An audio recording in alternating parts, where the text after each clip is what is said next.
Pour son premier déplacement en Algérie depuis son élection, Emmanuel Macron ne s'éternisera pas.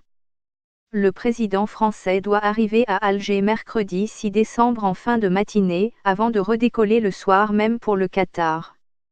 Au programme, un dépôt de gerbes au monument des martyrs avant une audience avec le Premier ministre, Ahmed Ouyaya, puis avec le président Abdelaziz Bouteflika et un dîner de travail avec le président du Conseil de la Nation, la Chambre haute, Abdelkader Bensalah.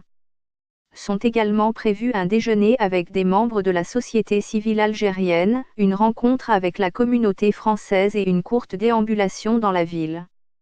Une visite de travail et d'amitié, et non une visite d'État, qui pourra avoir lieu ultérieurement, précise l'entourage de M. Macron.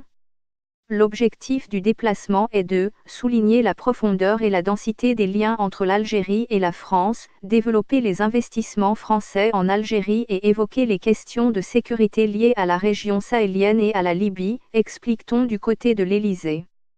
Un voyage qui s'inscrit dans la foulée de la tournée africaine du président.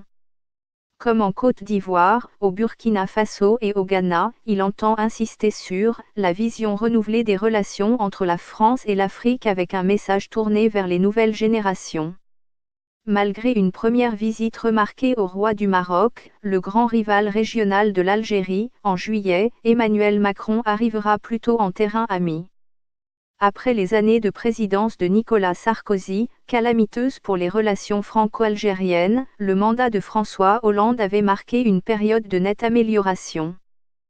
On se souvient notamment de la visite d'État du président français en décembre 2012 et de son discours devant le Parlement, sa dénonciation.